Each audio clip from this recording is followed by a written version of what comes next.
Engkau yang duduk di sebelah kanan Allah Bapa, kami menyanjung-Mu dan mengagumi-Mu. Setiap hari kami mencintai-Mu sekalipun kami tidak melihat-Mu.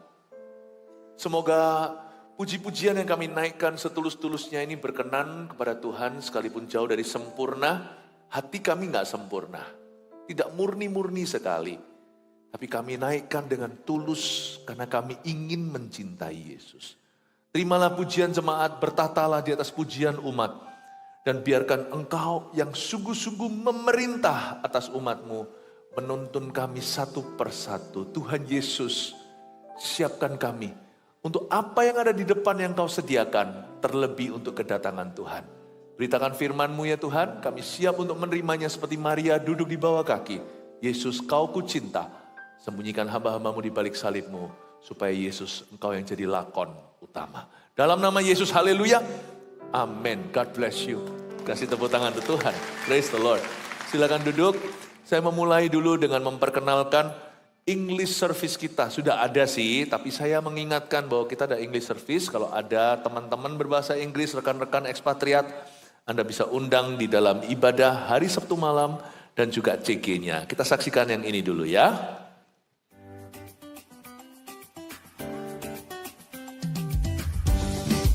Hello everyone, I'm Andrea Filippo Lombardo. I come from Italy. I attend English service since last December for 9 months right now. And I think that English service is a good opportunity for all the expats to meet all together and to be friends and to get God's message. So I would like to invite all of you, the expats and not, to come to English service and to join with us. Thank you and God bless you. Hello, my name is Michael Jordan Heyekamp. I'm from the Netherlands. I've been attending English service since the beginning for 9 months now. I think it's going from strength to strength. It's getting better and better. Hope to see you soon. God bless you. Hello, my name is Jericho. This is my wife Faye. We are from Singapore and we've attended GMS English service for the past 6 months. What I feel about the service is that you're not just a number. It's like a family when you come to GMS English service, and it's important to stay connected as well. And that's why we are an English CG Connect group, and we encourage you to join us. The coolest CG in all of Surabaya. Shalom, we're GMS English service, and if you're an English speaker in Surabaya, then we want to invite you to join us. Our English service is held on every Saturday at 6:30 p.m. at GMS Rooftop in Eagle Kids Building. And we also have connect groups, both in the east side and the west side of Surabaya during the weekdays. So if you're an English speaker in Surabaya, we want to encourage you to come and join us every Saturday and every CG that we have. God bless you. Hallelujah, let the earth resound with the sound of your grace. Praise the Lord, puji Tuhan ya. Dan khususnya untuk jemaat di ibadah ini yang belum mendaftarkan Supercon, CG Super Conference, segera.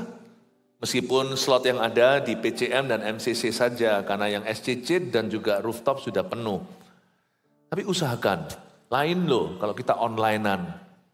Waktu kita menyembah bersama-sama dengan jemaat itu urapan korporat. Sekalipun nanti mungkin khotbahnya lewat layar, LED, tetapi menyembahnya bersama. Kita mau menerima sesuatu ya, segera daftarkan sebelum nanti tempat itu pun melayang, tinggal sedikit tentunya. Seharian ini saya sebut sebagai Discipleship Sunday. Discipleship Sunday atau Minggu Pemuritan. Ibadah 1-5 kalau Anda lihat, sudah lalu 3, sekarang ibadah 4. Di kebaktian ke-1, jangan malu mengakui Yesus, saya ajari hikmat sederhana, hidup di dunia majemuk atau bineka tunggal ika. Gimana jangan kompromi iman. Tidak usah takut ngakui Yesus, tapi juga jangan gegabah.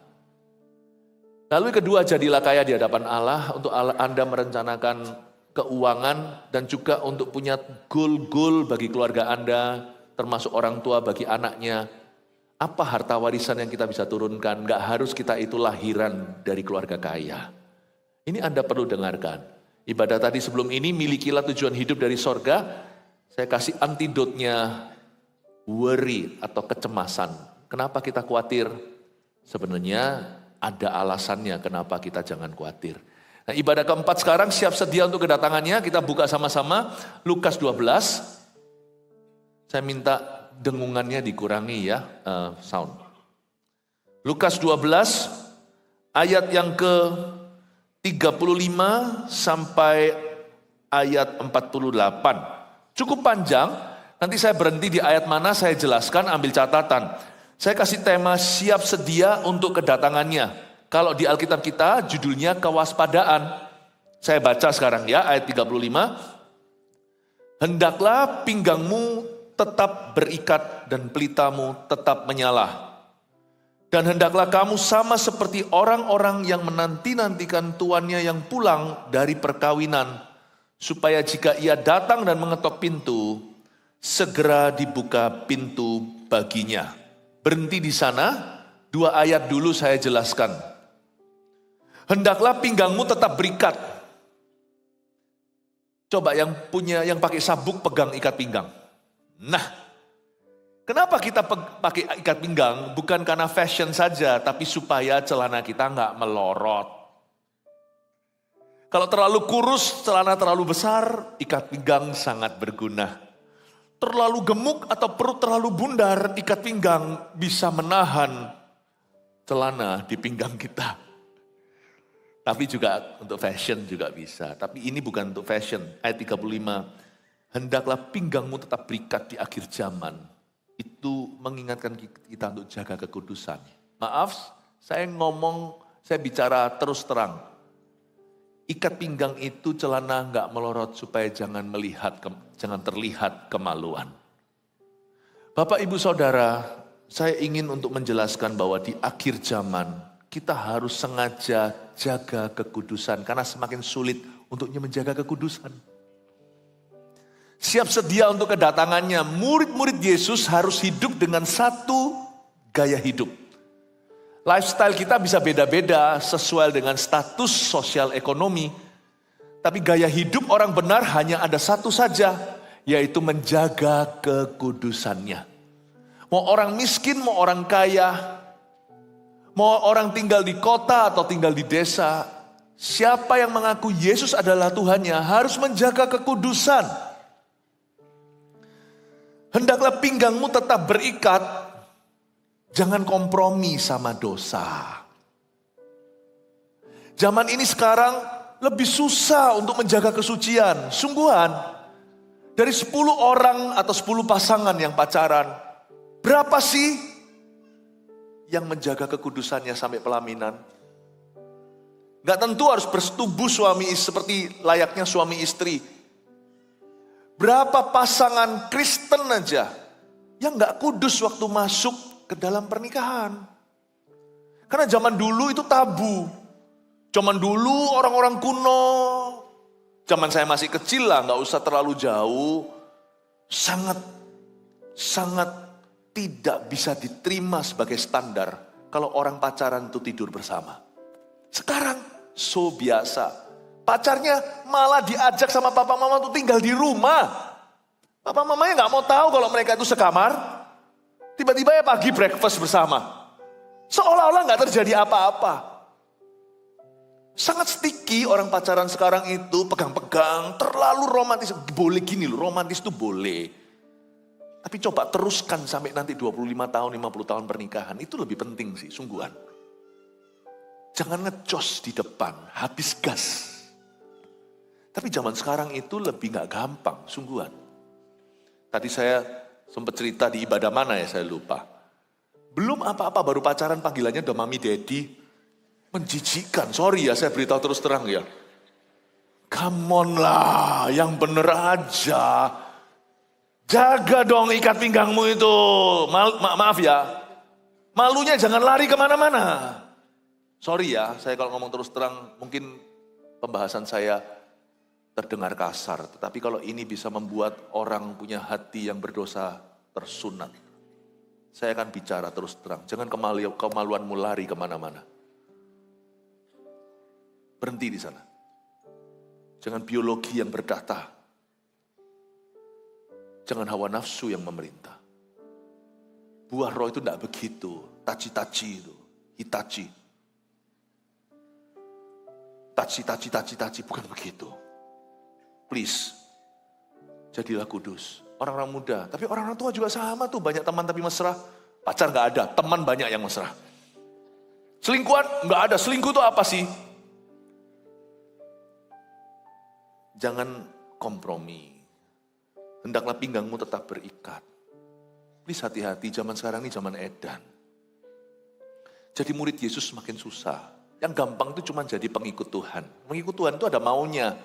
Tapi jadi murid Tuhan itu bayar harga. Tidak perlu bayar apa-apa kalau Anda mau jadi pengikut saja. Tapi jadi murid, Anda harus bayar harga. Dan Yesus tidak berkata, jadikan semua bangsa pengikutku, jadikan semua bangsa muridku. Bukan mereka yang berseru-seru Tuhan-Tuhan yang masuk ke dalam sorga. Tapi mereka yang melakukan kehendak Bapakku. Jangan sama relevan. Yang anak-anak muda saya beritahu gamblang aja. No sex before marriage. Yang sudah menikah, no sex outside marriage. Titik. Pornografi boleh enggak? Orang yang sudah menikah. Enggak boleh lah, itu sex outside of marriage. Itu bukan pasanganmu, sekalipun dia enggak hadir secara fisik. Tapi kan dia ada di ranjang itu bersama dengan Anda dan pasangan Anda. Itu bukan tamu yang diundang. Itu utusan setan. Tolong ya, sabuknya dipasang. Maaf saya beritahu terus terang. Kemaluan jangan lari ke sana sini. Keep it where it is. Simpan di situ. Tunduk pada Kristus. Dan hanya dalam berkat-berkat Tuhan. Jangan sembarangan. Saya rasa pesan seperti ini tidak populer lagi hari ini. Tapi I think it's very important. Karena zaman ini Anda tidak akan tahu siapa yang sungguh-sungguh selamat. Siapa yang hanya lip service saja. Saya sebagai gembala sidang, saya bertanggung jawab. Karena posisi saya ini di bawah sumpah sorga. Saya tidak mempersiapkan jemaat untuk mengisi gedung. Saya mempersiapkan jiwa yang mengisi sorga. Dan karena itu, kekudusanmu adalah urusan kami. Kekudusan kami, urusanmu. Kita sama-sama saling menjaga, amin. Biarlah pinggangmu tetap berikat. Lalu gak hanya berhenti dijaga kekudusan, orang hidup di akhir zaman juga harus jaga satu lagi, yaitu jaga api. Hendaklah pinggangmu tetap berikat dan pelitamu tetap menyala. Kalau pinggangnya harus ada sabuk, lilinnya harus ada api. Pelitamu tetap menyala, itu jaga api. Biarlah rohmu menyala-nyala dan layanilah Tuhan.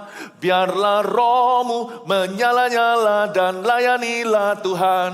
Tak ada banyak waktu. Giatlah dan janganlah lalai. Pekerjaan besar menunggu, ladang siap dituai. Tanggalkan segala beban dan dosa yang merintangi. Berlari pada tujuan, panggilan sorgawi. Yang bisa lagu ini sama-sama nyanyi. Biarlah rohmu menyala-nyala dan layanilah Tuhan. Biarlah rohmu menyala-nyala dan layanilah Tuhan. Biarlah rohmu menyala-nyala dan layanilah Tuhan. Amin Bapak Ibu. Puji Tuhan. Beri tepuk tangan dong untuk Tuhan Yesus. Praise the Lord. Ternyata jaga kekudusan aja gak cukup loh. Zaman ini zaman edan. Udah susah dari zamannya Tuhan Yesus. Jaga kekudusan aja bisa membuat Anda kecolongan. Gak bisa Anda pokoknya jadi orang baik, orang benar, gua sendirian. Harus jaga api pelayanan. Baru Rabu kemarin waktu saat teduh bersama, saya kasih judul, jangan menjauhi kasih karunia. Saya ambil cerita Yohanes Pembaptis. Yohanes Pembaptis itu jadi orang benar sampai mati, dari sejak dia lahir. Dia di dalam penjara, udah gak ikut ke gerakan Yesus. Dia sudah terputus. Ceritanya ini seorang hamba Tuhan yang diskoneksi, yang tidak terkonek lagi. Dia gak ikut lagi mainstreamnya Tuhan Yesus, gak mengikuti lagi arus besar Allah. Di penjara itu, Yohanes Pembaptis utus 2 muridnya, tanya sama Yesus, apakah engkau atau kami harus tunggu siapa lagi? Apakah engkau Mesiasnya? Loh kok lucu, barusan berapa pasal sebelumnya di sungai Yordan, dia teriak begini, itulah anak domba Allah. Lalu terbukalah langit waktu Yesus dibaptis, turunlah burung merpati, ada suara dari sorga, inilah anakku, kepadanya aku berkenan. What's wrong with John? Apa yang salah dengan Yohanes Pembaptis? Dia jaga kekudusan. He was a righteous person. Dia masuk ke penjara gara-gara dia tegur Raja Herodes. Gara-gara ambil iparnya. Tidak sah dia ambil istri orang. Malah duluran lagi. Itu suaminya. Gara-gara itu kan dia dimasukkan penjara, nanti dipenggal. Yohanes itu righteous. Tapi ternyata dia sudah mulai padam api pelayanannya. Di penjara, dia tidak lagi mengapi-apikan diri dan mencari koneksi. Sedangkan orang kalau HP-nya lemot aja, dia cari koneksi kok. Naik ke atas bukit kalau dia ada di pegunungan, dicari gimana cari sinyal. Yohanes gak cari sinyal. Dia mulai mati rohani. Meskipun dia masih orang benar. Lalu dia disitulah kecolongan. Harusnya Yohanes itu terus mendoakan Yesus. Tuhan Yesus gak punya pendoa loh, sadar gak? Paulus didoakan, Petrus didoakan keluar dari penjara malahan. Yesus gak ada yang doakan, Yesus doa sendiri. Pada waktu Yesus ajak murid-muridnya untuk berdoa bersama, bukan untuk mendoakan dia, tertidur semua. Yesus itu pagi-pagi pergi berdoa. Murid-muridnya lihat dia sudah gak di sana. Lalu murid-muridnya tergerak dan bertanya, ajari kami berdoa ya guru. Yesus itu gak punya pendoa. Kalau dia butuh doa, dia doa sendiri kepada Bapa. Harusnya satu orang jadi pendoanya. Karena dia yang mendahului Tuhan. Dia yang mempersiapkan jalan. Kalau orang lain semuanya itu pasiennya. Yohanes Pembaptis secara manusia itu seniornya. Meskipun dia bukan Mesias, membuka tali kasutnya pun Yohanes tidak layak. Tapi paling tidak Yohanes Pembaptis harusnya tahu patronnya, tahu blueprintnya Allah. Bahwa ini loh Mesias anakku yang kepadanya aku berkenan. Dengarkan dia. Harusnya Yohanes Pembaptis itu bisa menjadi pendoa syafaatnya Yesus di dalam penjara. Meskipun dia gak bisa lagi membaptis. Karena dia sudah di dalam bui. Bukankah murid-murid Yohanes sendiri yang ngomong sama Yohanes ketika dia belum dipenjarakan. Kenapa yang namanya Yesus itu yang kepadanya kau tunjuk itu anak domba Allah yang mengangkat dosa dunia. Dia dan murid-muridnya sekarang kok membaptis lebih banyak orang. Lalu Yohanes berkata gini, pada waktu itu dia masih jaya rohaninya. Dia ngomong begini, ini komentar Yohanes. Gak ada orang bisa mengambil sesuatu untuk dirinya kalau gak dikaruniakan dari sorga. Biar dia harus makin bertambah, aku harus makin berkurang. Ya kan? Yohanes itu harusnya mengerti patronnya, satu-satunya yang berhak mendoakan Yesus. Ngapain Yesus doa sendiri di Getsemani? Buktinya loh nanti Bapak, waktu Yesus berdoa suatu hari di gunung, kirim 2 hamba Allah. Yaitu Musa dan Elia untuk berada di kiri kanannya, briefing rundown penyalipan. Dan menguatkan Yesus. Waktu Yesus berdoa di Getsemani, kirim seorang malaikat waktu peluhnya menjadi darah. Yohanes harusnya bisa menjadi mitra. Dia harusnya mengapi-apikan diri dalam penjara. Terus mempertahankan kerohanian. Dia sekalipun sudah tidak lagi berkutik. Tidak bisa berkutik, tapi dia masih bisa berfungsi. Anda bisa gak berkutik? Mungkin sekarang lagi sakit di ranjang. Mungkin harus kemoterapi, tapi Anda harus terus berfungsi dan berbuah. Tidak ada alasan kerohanian kita itu tidak bisa dibatasi. Bahkan dengan rantai dan pasung belenggu. Kayak Paulus dan Silas di penjara pun mereka bisa nyanyi. Mereka tetap terlibat dalam misi Allah seluruh bumi. Sampai digoncang tuh penjara Filipi. Di kitab Filipi pasal 16 sampai seluruh isi penjara itu. Kepala penjaranya bertobat dan terima Tuhan. Yohanes harusnya bisa doa. Harusnya dia bisa berdoa. Satu-satunya berhak berdoa yang paling ngerti karena dia pendahulu dan senior. Tapi di penjara dia malah meragukan Tuhan. Dia malah telan sendiri kata-katanya. Dulu anak domba Allah, sekarang tanya, apakah engkau dia? Apakah engkau Mesiasnya? Loh, dulu kau yang tunjuk kok ini Mesias, sekarang kok ragu dan bimbang, apa lu Mesiasnya? Apa betul aku? Gimana sih? Kalau Anda sudah mulai kasih mula-mulanya hilang, belum jatuh tapi sudah jatuh di mata Allah. Ada orang itu yang sudah jatuh tapi belum jatuh sungguhan.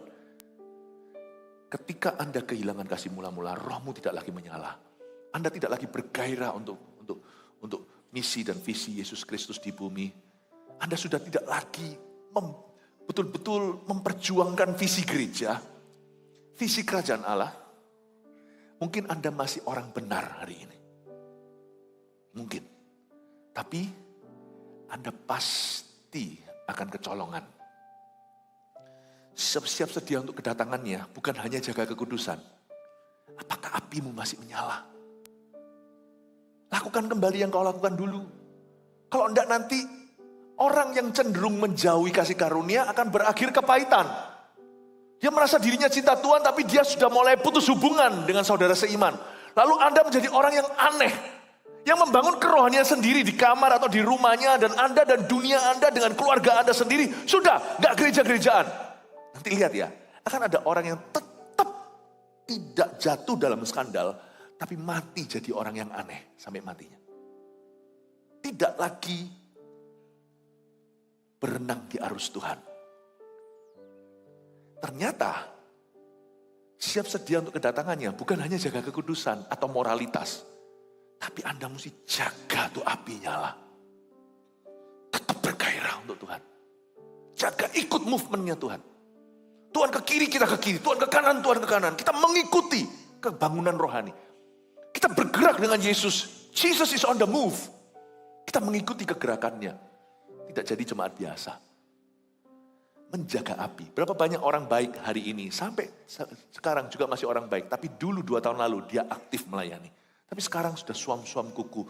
Yesus berkata, engkau sudah jatuh. Mendingan kau panas atau dingin. Kalau enggak aku muntahkan.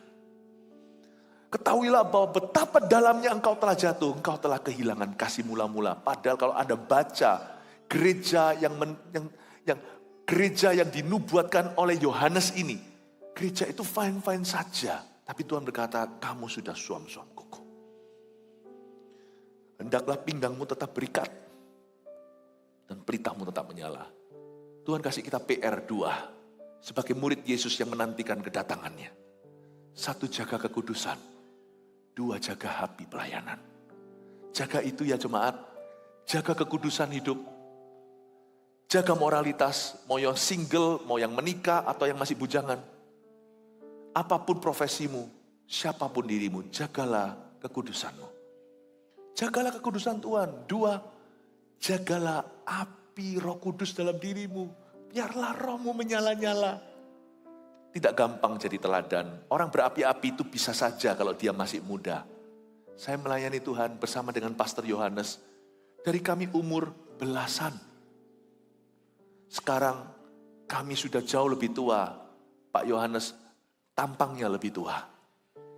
Meskipun saya aslinya usia saya lebih tua. Tapi kalau kelihatan tampangnya, Anda setuju kan Pak Yohanes kelihatan lebih tua. Tapi kami berdua bukan hanya menjaga kekudusan. Loh, saya gini enggak ngaku-ngaku loh ya. Kami juga belajar dari kesalahan. Tapi saya melihat Pak Yohanes ini, saya kagum sama Tuhan. Apinya tetap sama. Dari belasan tahun yang lalu waktu saya memuridkan beliau pertama kali, ini murid saya yang pertama. Saya melihat masih sampai hari ini tetap menyala-nyala. Dikasih istri yang cantik tetap menyala-nyala. Dikasih anak-anak tetap menyala-nyala. Nggak berubah. Jangan nilai orang itu cuma dia tetap baik atau dia tetap benar. Lihat dia juga masih nyala atau tidak. Sekarang Pastor Yohanes tolong nilai saya. Anda kenal saya dari saya umur belasan. 19. Sekarang saya sudah umur 49. Ayo beritahu jemaat. Kasih jawabannya. Saya masih nyala atau enggak? Takut sama saya makanya bilang iya. Enggak, tapi nyatanya saya masih tetap nyala ya. Haleluya, amin. Puji Tuhan. Anda mau nilai diri sendiri, jangan nilai cuma dari moralitas. Anda masih nyala enggak? Banding sekarang Anda umur 50 dengan dulu Anda umur 20 masih nyala enggak? Mungkin lompat gak setinggi dulu. Kaki lutut sekarang bisa ngilu. Tapi masih nyala enggak? Khotbahnya, kalau ini bicara tentang pengkhotbah, kalau saya menilai sesama pengkhotbah, kalau Anda nilai sesuai profesi Anda. Kalau saya khotbah misalnya, khotbah saya kompromi enggak sekarang? Berkurang enggak? Boleh bertambah hikmat, Tapi fokusnya berbedakah? Sudah bukan jiwa-jiwa, bukan lagi mencintai Tuhan. Kalau Anda mau nilai apakah Anda maju atau tidak, jangan nilai dari morality only. Nilai dari api. Are you still on fire? Biarlah rohmu menyala-nyala dan layani Tuhan. Orang yang menanti-nantikan kedatangan Tuhan itu menjaga apinya. Matius 25 kan, 5 gadis bodoh, 5 gadis bijaksana. Itu 5 gadis kan bicara tentang kita individu. Gadis itu kan bicara tentang gereja mempelai wanita. Gereja aja bisa luntur loh, jangankan jemaatnya, gereja aja bisa luntur. Gereja kita bertumbuh atau mundur. Gereja bisa luntur. 5 gadis bodoh, 5 gadis bijaksana itu 5 gereja bodoh, 5 gereja bijaksana. Apalagi kita, jemaatnya, kita harus jaga. Banyak orang berkata, ya Allah, damai sejahtera. Ada lagu itu, nanti kita siapkan lagu itu ya, kuncinya ya, nanti yang PAW tolong siapkan. Tapi ingat, kalau kita mengaku kita ini menantikan kedatangan Tuhan, tunjukkan bukti kalau sana sungguh-sungguh menantikannya. Kalau kita sungguh-sungguh menunggu-nunggu kedatangan Tuhan kembali, buktinya adalah kita jaga kekudusan dan jaga api. Amin Bapak Ibu. Bisakah Anda mengatakan kepada orang-orang yang sebelah Anda, mungkin Anda datang ke gereja bersama dengan dia, ayo kita jaga api, kita jaga kekudusan ya. Amin, puji Tuhan. Lanjut ya, saya jelaskan sekarang. Ayat 36. Dan hendaklah, ayat 37 sorry. Berbahagialah hamba-hamba yang didapati tuannya berjaga-jaga ketika ia datang. Aku berkata kepadamu, sesungguhnya ia akan mengikat pinggangnya dan mempersilakan mereka duduk makan. Dan ia akan datang melayani mereka. Berhenti di ayat 37, saya jelaskan dulu. Di sini Tuhan memuji hamba-hamba Tuhan, yang dimaksudkan bukan pendeta, tapi setiap anak-anak Tuhan yang melaksanakan kehendaknya, mereka lah yang disebut hamba-hamba Tuhan. Yesus itu tidak terprediksikan. Ketika semua orang berkumpul berdesak-desakan, mamanya yaitu Ibu Maria dan adik-adiknya dari pernikahan persetubuhan Maria dan Yusuf, mereka datang kasih catatan, lalu memberitahu orang yang dekat Yesus berkata, ibu dan adik-adikmu, saudaramu sedang menunggumu. Yesus langsung menoleh ke pengikutnya dan murid-muridnya. Dia berkata, siapakah ibuku? Siapakah saudaraku? Mereka yang melakukan kehendak Bapakku. Kata hamba Tuhan di sini itu versi Yesus. Kalau versi dunia hamba Tuhan itu pendeta. Versi Yesus, setiap orang yang melaksanakan kehendak Bapakku adalah hambaku.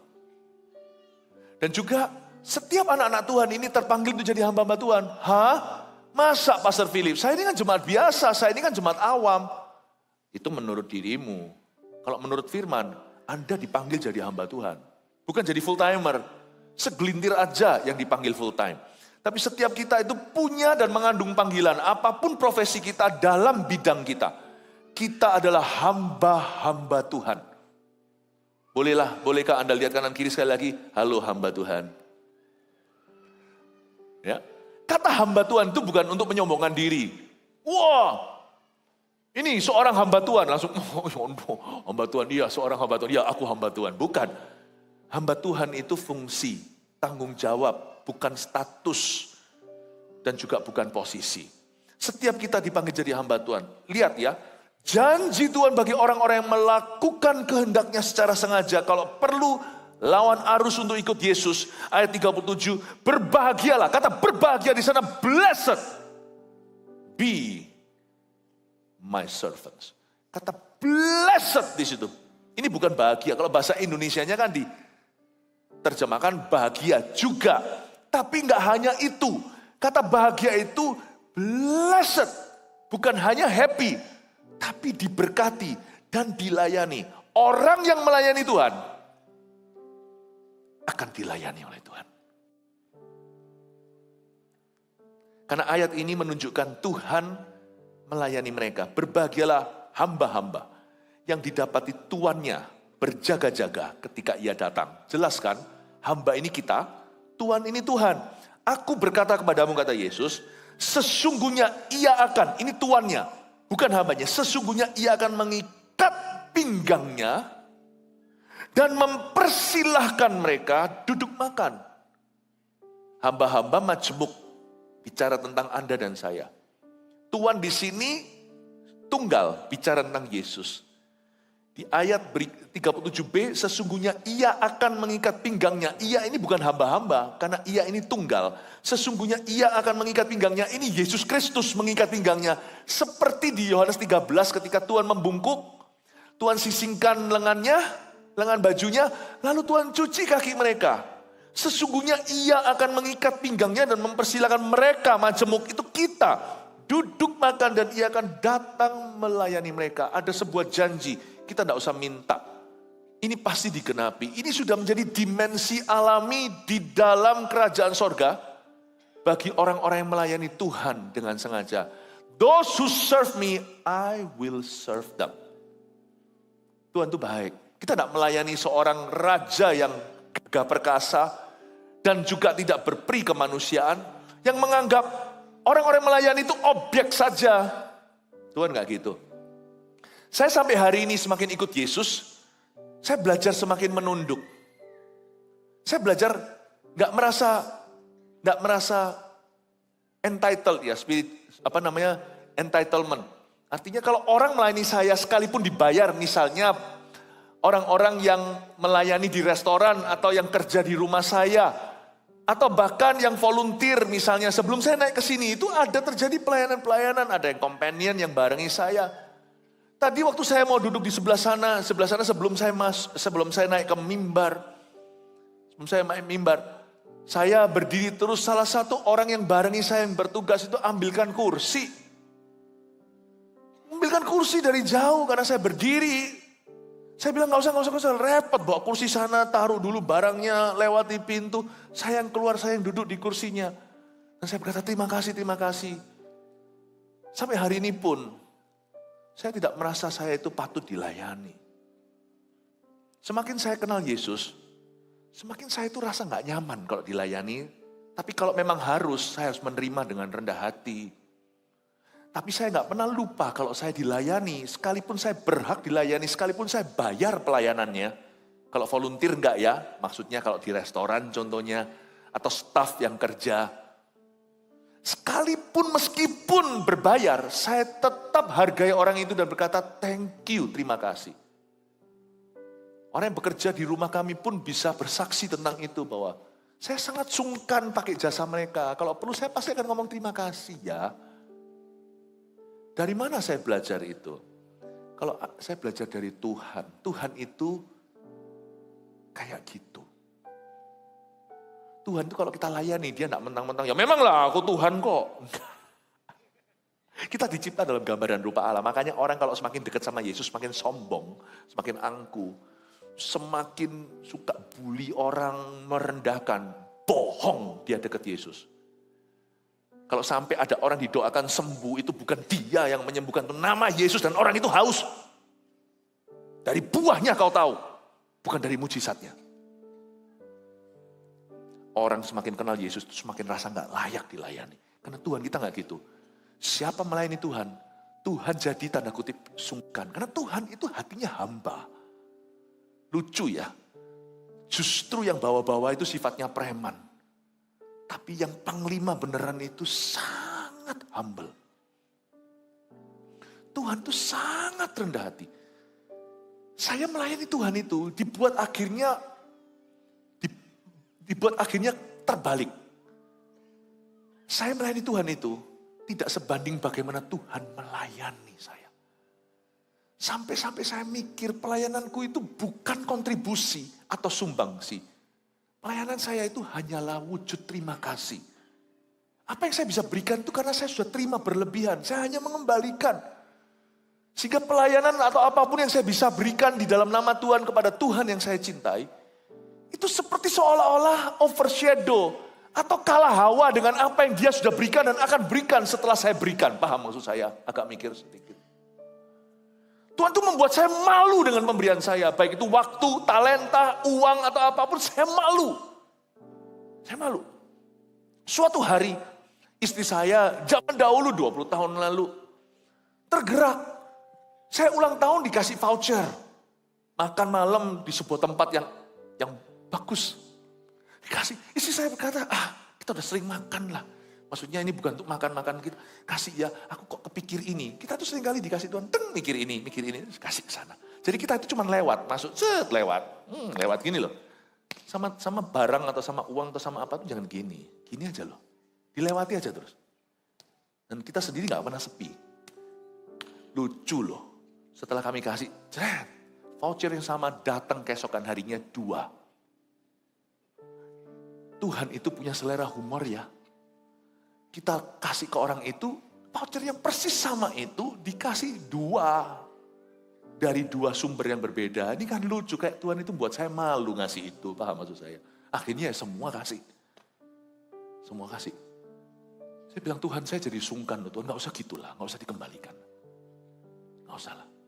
Kita yang mana berkata, berikan pada kami makanan kami secukupnya, enough. Malu loh. Bayangin kalau kita itu, aduh gimana ya. Malu lah. Kita melayani Tuhan itu kan sepatutnya. Makanya itu harusnya rasa malu orang-orang yang dikejar-kejar untuk pelayanan ogah-ogahan. Malunya shame on you. Sorry saya ngomong terus terang. Malu tuh. Sama Tuhan itu loh, Tuhan gak berutang sama kita. Sebelum kita bisa berikan itu Tuhan sudah pinjamkan. Setelah kita berikan Tuhan kembalikan. Emangnya Tuhan berutang sama saya? Itu semua pinjaman. Kalau saya kasihkan sepatutnya. Sudah sepatutnya aja Tuhan tidak merasa selayaknya. Dia harus dilayani oleh kita. Dia kembalikan ke kita. Makanya kalau kita memberikan persembahan apa, gak usah pakai iming-iming. 30, 61 sekali ganda gak perlu. Malu mempersembahkan dana dengan cara begitu. Kalau kita mempersembahkan, kita berdoa supaya Tuhan berkenan dan memakai ini untuk misi. Kalau kita mempersembahkan misalnya uang, persembahan atau apa, kita mempersembahkan karena kasih. Karena terbeban. Bukan karena pamrih. Spiritnya beda. Tuhan yang saya kenal itu gitu. Semakin saya melayani dia, semakin saya dekat, semakin saya itu gak rasa layak tuh dilayani sama orang-orang yang ada di bawah saya. Gak merasa layak. Paham maksud saya ya Bapak Ibu? Makanya itu Alkitab mengatakan di ayat 37, berbahagialah hamba-hamba, sungguhan loh, so happy loh melayani Tuhan itu. Berbahagialah hamba-hamba, saya ulang lagi, berbahagialah hamba-hamba. Jadi hamba kok bahagia. Kemarin waktu saya ketemu sama satu anak muda, saya sebut, mamanya terus bilang, ini hamba Tuhan gini. Lalu dia kasih saya pertanyaan yang lucu sebenarnya, tapi lugu. Saya anggap itu dari ketidakpengetahuan dia. Tapi kesempatan saya menjelaskan. Kenapa sih kamu mau disebut servant of God, hamba Tuhan? Itu kan merendahkan. Kamu kan jadi seperti budak. Wow. Anak muda yang memberontak. Ini mama papanya suruh saya ngomong sama dia. Kan biasa gitu. Orang tua gagal didik, sisanya kasih pendeta. Memang kami ini pendeta cepat lambat akan ubanan. Produk gagal itu dilempar ke kami semua. Nanti kalau berhasil ngilang, 1 orang itu tidak pernah kembali, 9 orang kusta tidak pernah balik. Tapi gak apa-apa, memang itulah panggilan saya. Saya dan Pastor Yu memang sudah ditentukan untuk itu. Pada waktu saya ketemu sama anak muda itu, why people call you hamba Tuhan? Why is your profession, kenapa profesimu disebut sebagai servant of God? It's so demeaning. So low. Saya digituin loh. Saya nggak kalah lah, lawan anak ABG gitu masa bisa kalah. Lalu saya dibilang, ya, but my law is higher than you. Diam dia. Kok bisa? Saya mendingan jadi hambanya raja di atas segala raja daripada jadi bosnya orang biasa-biasa. Dia lihat, mikir saya, see? My low position has done more for the world than you have done all your life. Posisiku yang rendah ini telah melakukan lebih daripada kamu seumur hidup, hai anak muda, telah lakukan apa-apa.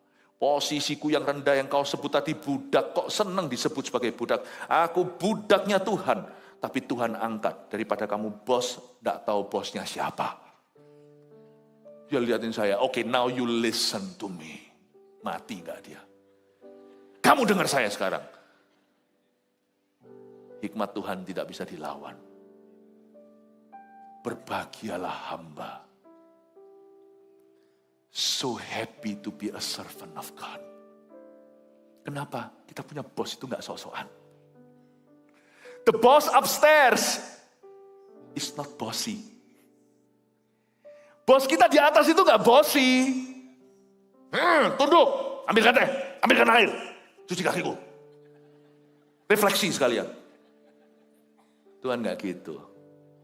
Tuhan gak gitu. Makanya itu melayani Tuhan itu selalu manise, kata lagu lama. Bukan hanya jadi hamba Tuhan, jadi pendeta maksudnya. Tapi kita secara umum, kita melayani maksud Kristus itu. Tuhan gak pernah berutang. Tapi jangan hitungan sama Tuhan. Mana aku kasih gini, mana kembaliannya? Wah, masa kembaliannya semua dihitung materi? Saya gak usah dikasih materi. Tuhan cukup bagiku. Aku bisa kesempatan melayani Tuhan aja. Kalau Anda punya restoran, gak usah restoran, depot kecil, didatangi sama Pak Presiden. Sekalipun beliau, sekalipun kalau makannya itu kasih gratisan. Oh, Anda bangga loh. Depot kecil itu pernah didatangi sama Bapak Presiden kita, Bapak Jokowi. Wow, kalau perlu difoto, selfie, taruh di dindingnya. Pak Jokowi pernah ke sini. Apakah Anda hitungan? Waduh, hari itu Bapak makannya banyak. Waduh, soto 2 mangkok. Belum lagi pas pampresnya itu berapa. Masing-masing pesen teh, Coca-Cola lagi, apa hubungannya? Kalau teh ya teh, Coca-Cola. Enggak mau hitungan. Enggak mau kalau sang pemimpin datang ke Anda enggak mau, pasti akan diperlebar kapasitasnya, berpikiran besar. The president has come. Presiden pernah datang ke depotku. Berbahagialah hamba. Bukan karena apa yang kita bisa dapat kembali atau dapat dari dirinya. Kita berbahagia karena kita melayani seorang yang begitu baik, begitu mulia, begitu manis, begitu rendah hati, begitu glory. Yesus namanya. Gak usah dikasih apa-apa, gak usah bayar, gak apa-apa. Melayani Tuhan itu dapat apa? Gak usah dapat apa-apa. Sungguhan. Dapat Tuhan itu cukup. Dapat Tuhan. Apalagi kalau beliau memberi nomor teleponnya. Ini ya, kalau perlu izin depot berikutnya. Tuhan tidak kasih nomor teleponnya. Bapak kasih anaknya. Merinding saya. For God so loved the world, He gave His Son. Bawa pulang anakku. Orang Kristen tidak boleh hitungan. Siap sedia untuk kedatangannya. Ingatlah melayani Tuhan itu selalu manise. Berbahagialah hamba-hamba yang didapati tuannya berjaga-jaga ketika ia datang. Aku berkata kepadamu, sesungguhnya ia, yaitu Kristus, akan mengikat pinggangnya dan mempersilahkan mereka duduk makan. Coba bayangkan perasaan hamba itu. Semua suruh duduk, lalu bosnya sekarang yang layani mereka makan. Sekali-kali lakukan itu. Pasti banyak yang sungkan. Misalnya staf Anda kumpulkan, ya Anda yang ngasih makan. Sudah, duduk aja. Kalian sudah kerja terus, duduk aja. Duduk di meja makan Anda aja, dia pasti akan risih. Apalagi kasih makan, nanti kan ada 2 macam ekspresi. Satu lagi merasa salah tingkah. Satu lagi itu menutupi salah tingkahnya dengan guyonan, dengan candaan. Wah Pak, boleh sering-sering begini. Padahal hatinya sungkan. Bayangin Tuhan suruh mereka duduk, itu kita. Dia layani. Dan zaman dulu, kalau orang makan di Israel itu harus dicuci dulu kakinya. Jadi Tuhan cuci kakinya satu-satu. Bayangin risihnya tuh satu meja. Sang presiden di atas segala presiden yang datang melayani, serve makanan. Ini sebuah gambaran, bukan secara harafiah. Ini sebuah gambaran bagaimana Kristus akan memperlakukan hidup orang-orang yang sungguh-sungguh dengan Dia. Dan yang saya maksudkan ini bukan kemakmuran. Jangan dihitung dengan materi melulu. Jangan picik, jangan cetek, jangan dangkal pikiran. Tapi ini sebuah gambaran kiasan yang pasti akan digenapi dalam kehidupan orang-orang yang melayani maksud Tuhan. Bahwa Tuhan menaruh dirinya sebagai hambamu untuk melayani hidupmu, melayani anak cucumu. Mau apa lagi coba bayangkan. Kita punya Tuhan kayak gini. Sedangkan Tuhan-Tuhan yang lain-lainnya yang menyebut dirinya Tuhan, menuntut sesaji, menuntut pengorbanan, menuntut kita melakukan hal-hal yang tidak-tidak. Dan Tuhan berkata, kalau engkau melayani aku akan melayani. How beautiful ya. Semoga Anda terbuka. Ini tidak tentu memberimu saran praktis apa, tapi ini membuka wawasanmu tentang Tuhan, tentang Allah. Saya tidak berkhotbah untuk menuntunmu langkah demi langkah, harus tahu sendirilah langkahnya. Pemuritan itu tidak dimulai dengan instruksi. Pemuritan itu dimulai dengan pewahyuan. Ini dibuka. Oh gitu ya Tuhan. Anda tidak melihat gurumu dengan cara yang sama lagi. Semoga Anda diberkati so far ini ya. Siapa yang diberkati? Berikan tepuk tangan untuk Roh Kudus. Ayat 38. Dan apabila ia datang pada tengah malam, yaitu Kristus, atau pada dini hari, dan mendapati mereka berlaku demikian, maka berbahagialah mereka. Ada kata bahagia kedua di akhir zaman ditujukan pada orang yang berjaga-jaga dan berlaku demikian. Kapan? Timingnya penting. Coba kita baca ayat 38 sekali lagi. Dan apabila ia, Kristus, datang pada tengah malam. Kalau dia datang pada tengah malam, kedatangan Tuhan, maka lebih bahagia lagi. Paling bahagia adalah hamba yang kedapatan berlaku demikian alias berjaga-jaga waktu tuannya datang tengah malam. Saya baru tahu, saya ini nggak mengerti gitu-gitu, tapi teman-teman saya ceritain, mereka yang pakar di area itu. Misalnya, ada anggur ya, red wine itu, anggur, yang dipanen di tahun tertentu. Jadi orang-orang yang ngerti, yang kolektor apalagi, itu tahu bahwa anggur apa, meskipun sama company-nya, perusahaannya, tapi dipanen tahun 92 dengan tahun 93 beda. Ada yang gagal panen tahunnya. Jadi mereka pada tahu tahun itu mahal harganya. Saya nggak ngerti ginian. Nggak ngerti. Pada waktu krisis moneter, pertama kali dolar dari berapa itu? Tahun 1998, lalu melonjak sampai sempat hit 15.000, sekarang kembali ke situ. Tapi zaman itu mengejutkan sekali. Tapi berapa duit? Karena pada waktu lagi krisis luar biasa, terjadi lonjakan. Terjadi lonjakan dolar. Saya kasih contoh. Ada tahun tertentu, itu tahunnya boom. Berbahagialah orang-orang yang dipanggil Tuhan saat tengah malam. Ketika Anda lihat kita sekarang hidup di zaman edan, lebih bahagia anak muda yang jaga kekudusan tahun 2023 daripada tahun 1993. Di mana waktu zaman 93 LGBTQ masih tabu. Sekarang yang tidak minat ke situ akan dianiaya dunia. Lebih susah sekarang. Dengan kata lain, Bapak Ibu Saudara, kalau Anda diletakkan, ditaruh, hidupmu itu di sebuah tempat kerja, di sana semuanya bukan orang Kristen, misalnya Anda minoritas sendiri, jangan mengeluh. Anda berbahagia, karena berarti Anda ditaruh sebagai sinar di tengah malam. Kalau dalam keluarga Anda dianiaya karena Anda ikut Tuhan, pelayanan terus. Sampai kapan lu pelayanan, kapan kayanya? Misalnya, waktu itu kan lebih baik dipakai untuk ini itu karena di dalam keluarga Anda, sekalipun notabene Kristen, tapi duniawi pikirannya. Bukankah time is money? Emangnya lu dapat apa pelayanan? Dan kalau Anda tetap pelayanan, upah Anda double ganda di mata Allah. Karena orang yang pelayanan bisa di keluarga yang mendukungnya, tapi Anda susah pelayanan karena keluarga mencela. Tapi kalau Anda tetap melayani Tuhan, Tuhan akan kasih note di situ. Blessed be that servant. Karena dia kedapatan berlaku demikian di tengah malam. The darker your circumstance, the more blessed you are if you obey.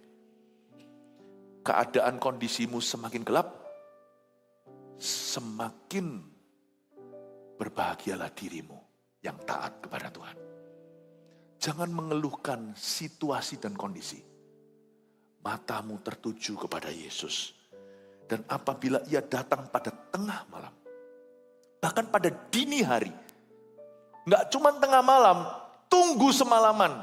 Kalau Anda menanti-nantikan kelepasan dari Tuhan, tidak datang pula, Anda tetap tabah atau bertahan, Anda disebut berbahagia 2 kali lipat. Kata, dan apabila ia datang pada malam atau pada dini hari dan mendapati mereka berlaku demikian, maka berbahagialah mereka. Ayat 37 dimulai dengan kata, berbahagialah hamba-hamba. Ayat 38 diakhiri dengan kata, maka berbahagialah mereka. Ini dua level bahagia yang beda. Kalau hidupmu sulit untuk taat, engkau taat kepadaku, berbahagialah. Bahagia. Saya simple aja. Ada orang tanya sama saya, rahasia urapannya apa? Sekolah Alkitab Teologia kah? Ini itu kah? Saya bilang enggak. Saya dipanggil tengah malam. Saya bergabung gereja tahun 92, saya bertobat lahir baru. Sebelumnya cuma gereja-gerejaan. Tahun pertama saya ikut Tuhan, sudah ada godaan. Gereja itu mengecewakan. Waduh, masa terjadi perkelahian itu gimana? Sampai adik saya masih kecil itu di Praise and Worship Ministry digebuk. Sama Praise and Worship pastornya. Bayangin kalau Anda di gereja, yang pukul Anda karena emosi, itu pendetanya. Bukan pendeta seniornya, gembala seniornya, tetapi koordinatornya. Waduh, saya berkata, makanya hari ini Tuhan memberkati gereja yang saya pimpin. Bukan, sekarang saya buka kartu, bukan karena program acara. Anda kira gedungnya, karena rooftopnya? No! Kita sudah berkembang sebelum ada rooftop. Because if you can obey, dan saya tidak hengkang, tidak cabut. Saya cabut hanya karena saya pindah negara, nggak mungkin saya ke gereja itu lagi, karena saya harus setiap minggu ke Kanada. Saya terus setia 8 tahun di Vancouver, melayani terus di sana. Di bawah koordinator yang pernah pukul anggota keluarga saya. Orang Jawa Tengah bilang, piye itu. Saya dipanggil Tuhan bergereja dalam situasi dini hari. Hari ini, saya ngerti gimana menginspirasi komitmen in a church. Tanpa harus Pak Yo memukulmu. Kok Pak Yo kena terus? Pak Yo ini orang yang paling lemah lembut yang saya pernah lihat, sungguhan.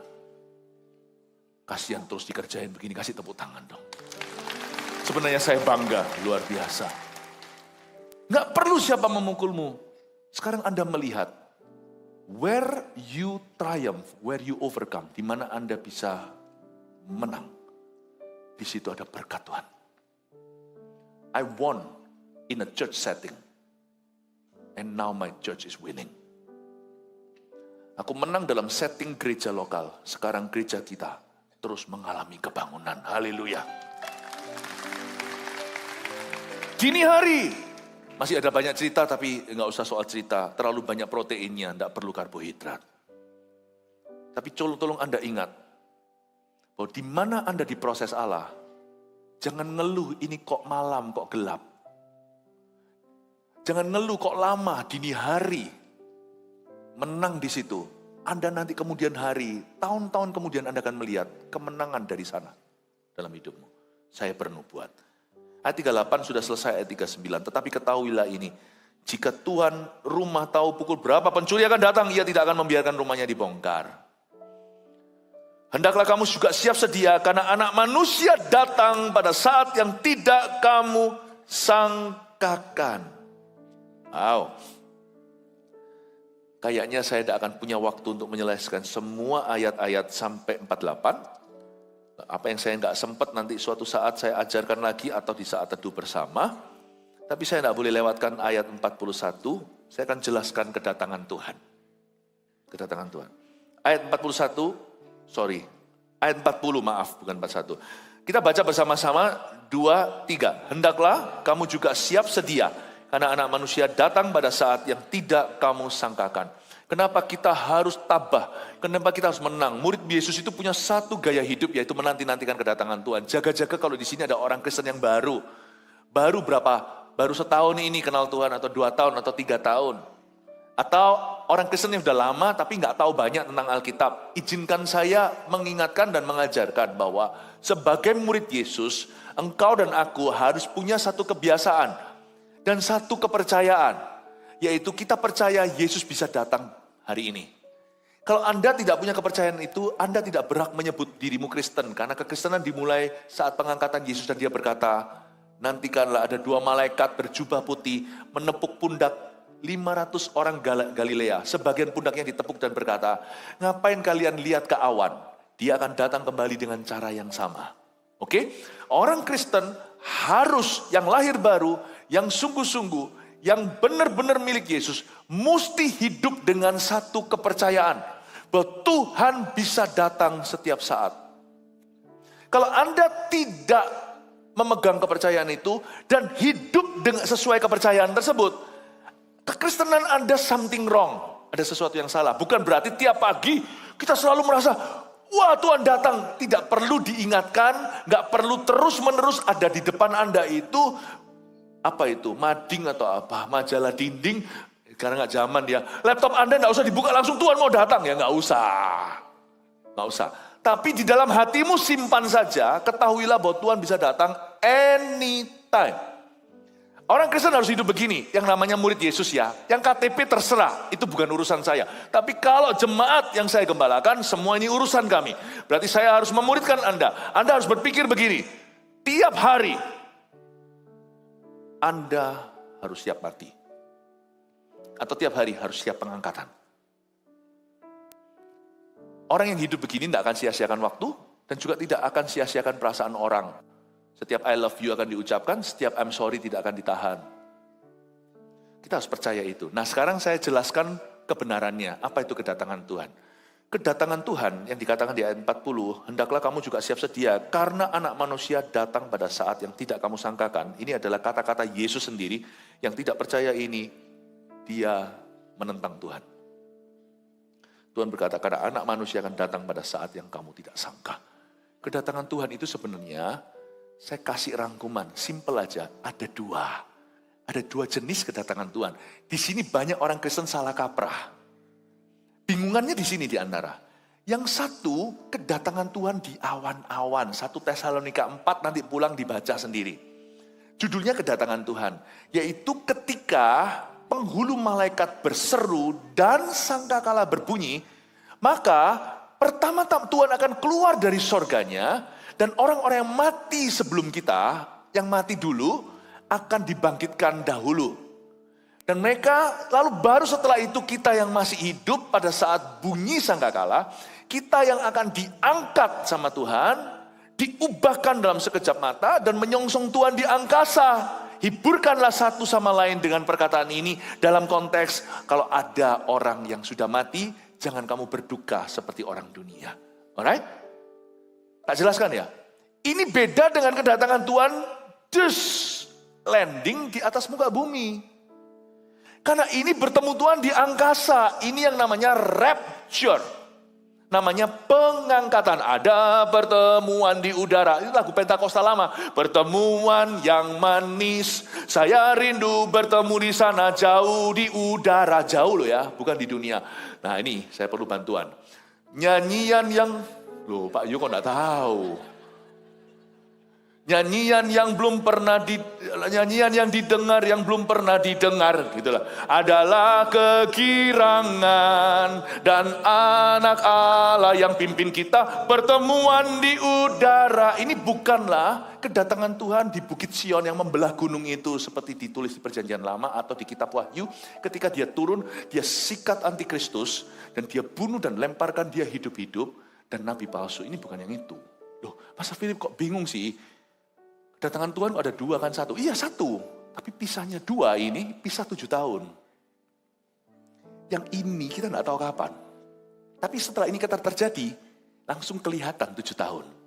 Akan datang Tuhan di atas muka bumi, kerajaan 1000 tahun itu. Lain kali kita ngomong soal wahyu, tapi saya jelaskan ini simple aja. Karena kalau Tuhan bilang, kamu harus berjaga-jaga, saya harus kasih fondasi fakta kebenarannya.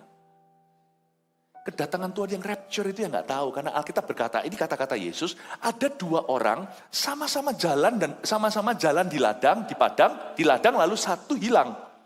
Ada 2 orang sama-sama kerja di kilangan, zaman dulu itu seperti kuli batu. Yang satunya lenyap, yang 1 ditinggal. Ada 2 orang tidur seranjang, yang 1 hilang, yang 1 ditinggal.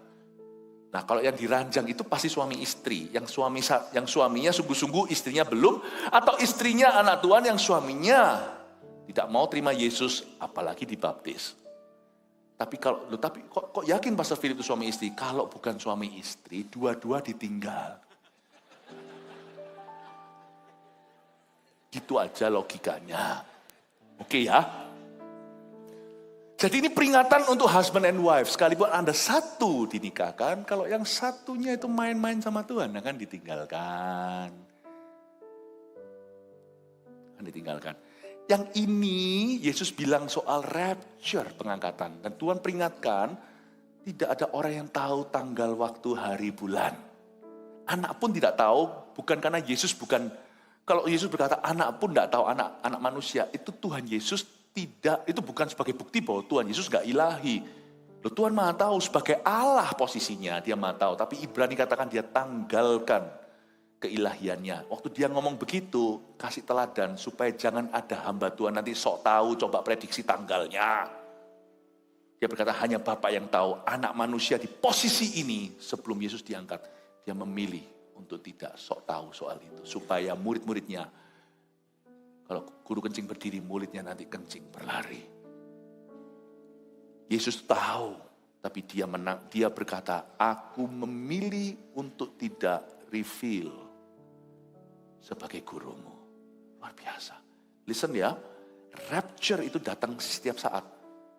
Itu yang disebut dalam sekejap mata kau diubahkan, Tuhan keluar dari sorga, bunyi sangkakala yang mendengar nanti bukan orang dunia, yang mendengar hanyalah orang-orang yang di rapture atau yang diangkat.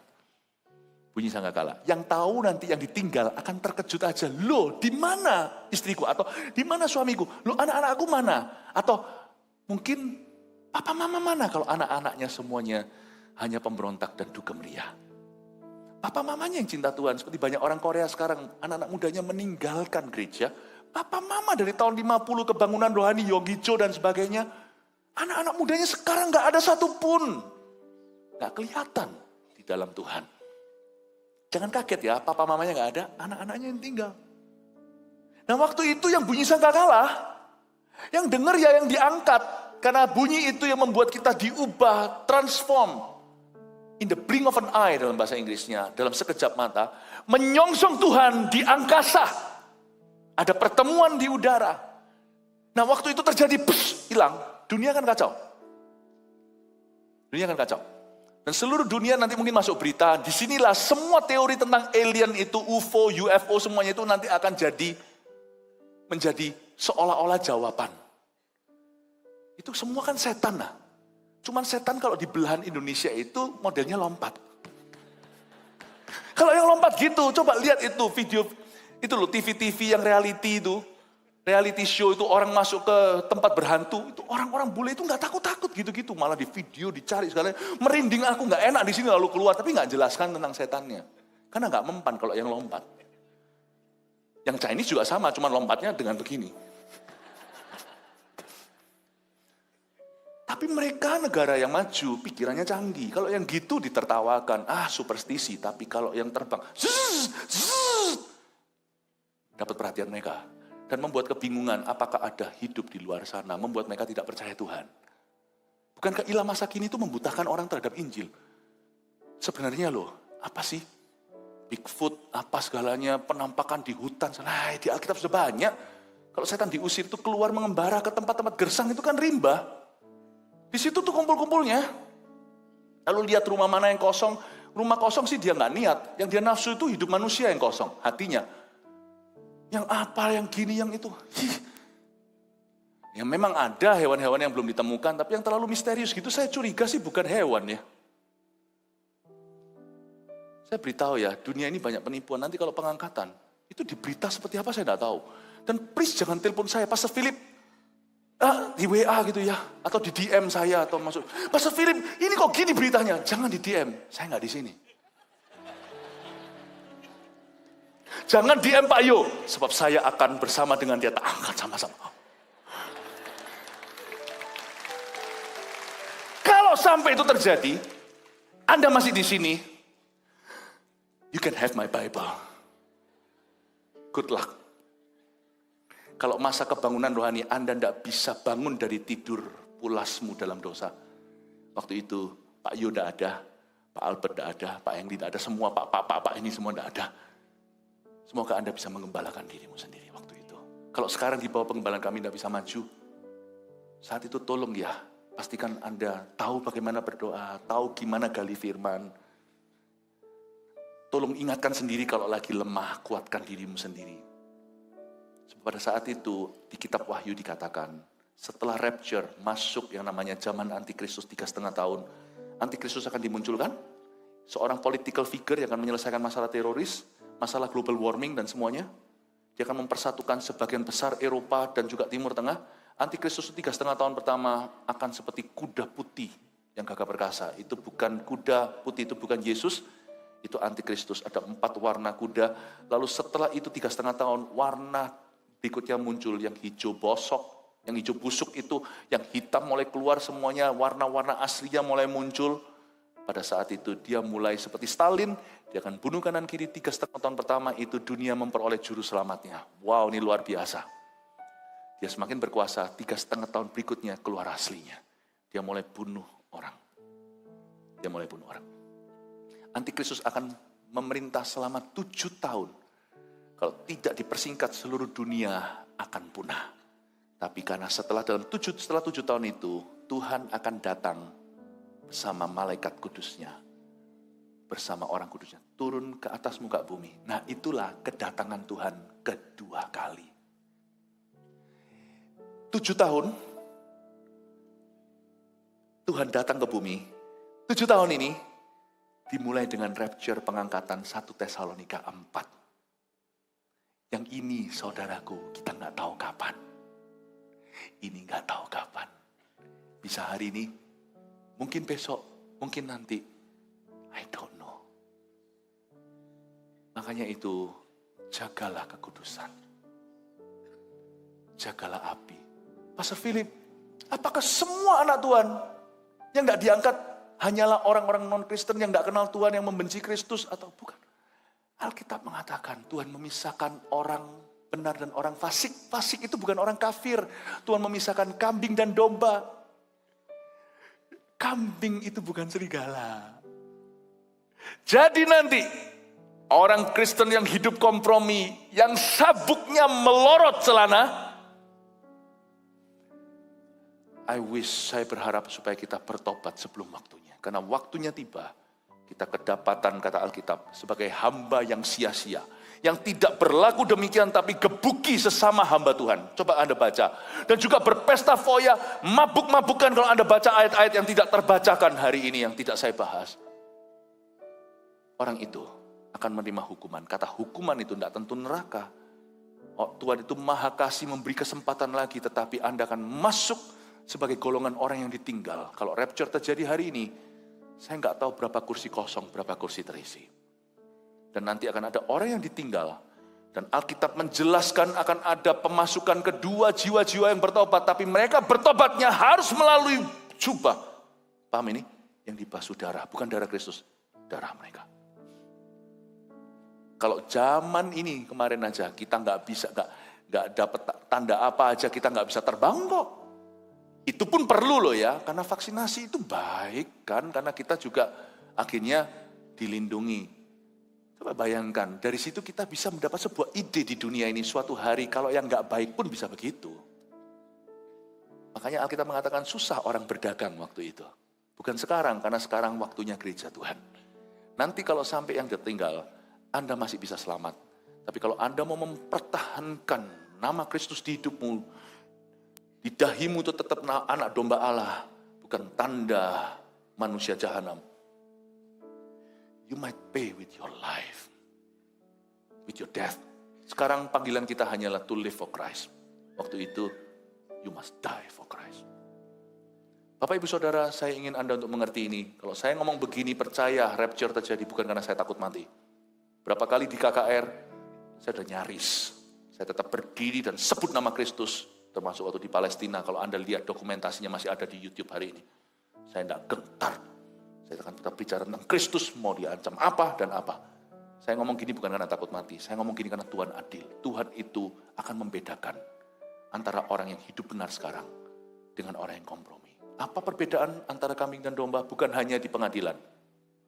rapture terjadi. Dan ada orang yang ditinggal sama Tuhan. Karena itu siap sedialah untuk kedatangannya. Ya Allah, damai sejahtera, kuduskan aku seluruhnya, agar roh, jiwa, dan tubuhku terpelihara sempurna. Ya Allah, ya Allah, damai sejahtera, kuduskan aku seluruhnya, agar roh, jiwa, dan tubuhku terpelihara sempurna. Hidup kudus, hidup kudus, dan tak bercacat di hadapanmu, mulia, suci pada kedatanganmu. Mari kita semua bangkit berdiri. Hosana, Hosana, Hosana, datanglah Tuhan Yesus. Hosana, Hosana, ku merindukanmu. Ya Allah, damai sejahtera.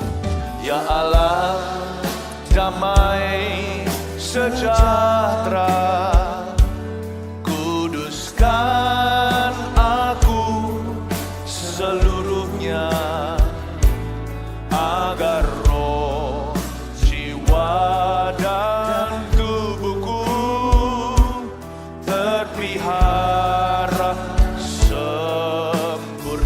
Hidup kudus, hidup kudus, dan tak bercacat di hadapanmu, mulia, suci pada kedatanganmu. Hosana, Hosana, Hosana, datanglah Tuhan Yesus. Hosana, Hosana, ku merindu hidup kudus dan tak bercacat.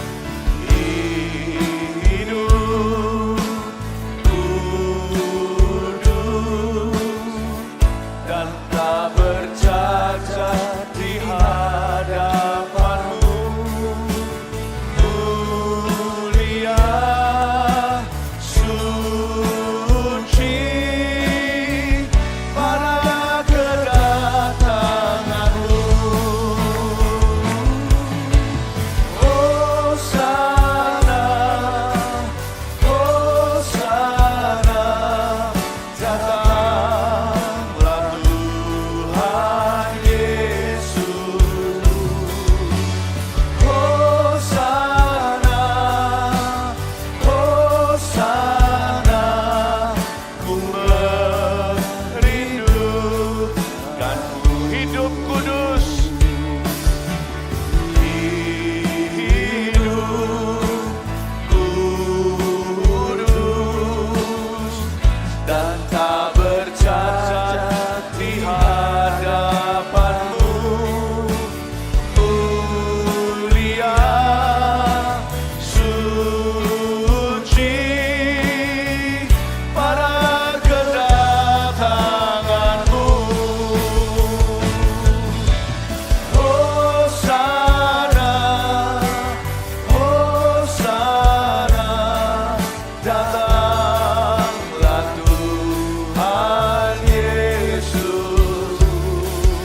saya ngomong begini jangan tersinggung, yang lebih tua, yang usianya di atas saya, please jangan tersinggung. Saya menganggap Anda semua anak-anak saya. Sebagai gembalamu, Anda seperti anak-anak rohani. Saya bayangkan, bukan hanya di ibadah ini, ibadah-ibadah yang lain. Kalau sampai Tuhan datang sekarang ya, have we done enough? Pak Yo, have we done enough? Kita sudah melakukan cukup. Kami berusaha untuk menyelamatkan semua orang. Untuk memperingatkan semua orang, layaknya seperti seorang ayah yang bicara kepada putra-putri. Kalau Tuhan datang, kita harus saling menjaga. Saya tidak tahu apakah semua sungguh-sungguh layak diangkat oleh Tuhan. Dan ini bukanlah hayalan, ini firman. Saya rindu sekali kita semuanya itu siap-siap hati, siap sedia untuk kedatangannya. Yang saya maksudkan adalah rapture, pengangkatan. Kita tidak pernah tahu. Tidak ada salahnya dari waktu ke waktu gereja kita diingatkan lagi. Diingatkan lagi. Jangan lupa ya, kalau ada hidupnya yang belum benar, gak beres sama Tuhan, cepat bereskan Ki. Jangan terus-terusan begitu. Nanti yang rugi adalah dirimu. Kalau ada keluarga yang belum diselamatkan, jangan tunda. Cari uang, cari nafkah, harus hari ini. Cari jiwa lain kali. Gimana kalau Tuhan datang? Pastor Philip terlalu cepat. Kenapa sih kesana sini misi? Ya, kalau kita punya hidup semalam-malamanya di dunia ya lambat aja. Santai aja, saya juga lebih nyantai kok semua. Kalau kita hidup sementara dan gak tahu Tuhan kapan datang. Udah sementara gak tahu lagi kapan datang. Kitanya sementara, sana gak tahu kapan datang. Cepat, menurut siapa? Itu kan ayah Anda, bukan ayah saya. Papa saya sudah selamat dalam Tuhan. How about your family? Jangan buang-buang waktu. Kerja boleh, jangan seperti Nuh. Zaman-zaman itu terus kerja, kawin mengawinkan, lalu tiba-tiba air bah. Nuh tidak digubris. Saya percaya suara saya digubris. Saya berdoa supaya setiap kita siap sedia untuk kedatangannya. Saya mau buka kesempatan cepat saja, waktu tidak banyak. Setiap orang yang mau benar sama Tuhan, yang mau bereskan sesuatu dengan Tuhan, altar ini milikmu. Kita akan doakan sebagai gereja, tidak ada yang akan menghakimimu. Saya kasih jubah pengurapan untuk melindungimu, tidak ada yang akan menghakimimu dan mempermalukanmu. Siapapun yang perlu pemberesan dengan Tuhan, kadang-kadang giliran kita. Majulah ke sini, kalau yang di atas pergi ke lorong-lorong sana, extension sama. Di situ juga ada hadirat Tuhan. Mari kita hidup, maju aja. Kudus dan tak bercacat di hadapanmu, mulia, suci pada kedatanganmu. Hosana, Hosana, datanglah Tuhan Yesus. Hosana, Hosana, ku merindukanmu. Hidup kudus, hidup kudus dan tak bercacat di hadapanmu, mulia, suci pada kedatanganmu. Let's pray for them. Hosana, Hosana, datanglah Tuhan Yesus. Hosana, Hosana, Hosana, Hosana, haleluya. Hosana.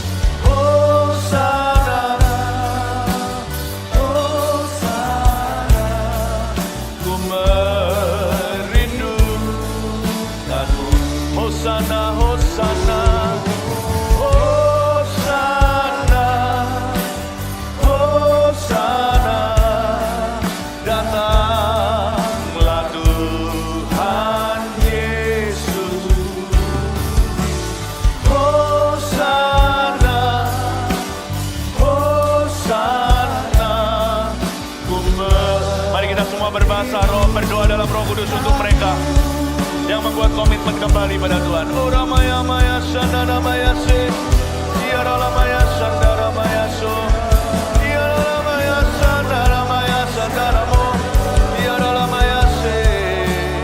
Biar setiap jiwa dipenuhi sama Roh Kudus. Ora maya maya maya maya sandara maya namo, tiara maya sandara maya se, tiara maya sandara mo, tiara maya sandara maya sandara maya sandara maya sandara namo, tiara maya se, tiara maya sandara mo, tiara maya sandara.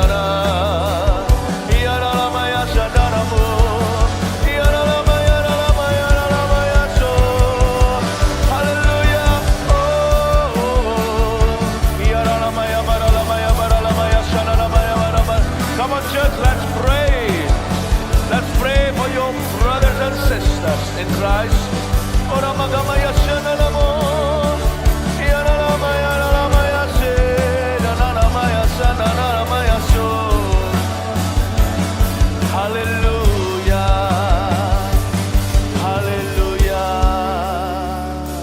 Kita ulurkan tangan kita ke depan, kita doakan. Bapa di sorga, hanya Tuhan yang tahu setiap hati. Hanya Engkau yang bisa membaca pikiran. Setiap orang yang maju ke depan, pertama-tama kami doakan supaya kembalinya mereka pada Tuhan ini dengan iman dan pengharapan Kau kokohkan. Hamba berdoa apapun yang perlu dibereskan dengan Tuhan, hamba minta ya Tuhan Yesus Kau beri kuasa untuk mereka melangkah ke arah yang betul, bukan ke arah yang salah mulai hari ini. Dan jikalau mereka perlu membayar harganya untuk mereka taat kembali, biarkan mereka diberikan kebulatan hati. Bapak terima kasih urapi dan pulihkan di dalam nama Yesus. Kami gerejamu memberkati, mendoakan mereka untuk terobosan baru di depan. Kami sepakat iman untuk kemenangan mereka. Rencana Tuhan, datanglah kerajaanmu. Jadilah kehendakmu atas setiap kami. Dalam nama Yesus, haleluya, amin. God bless you. Beri tepuk tangan untuk mereka. Anda bisa kembali ke tempat duduk.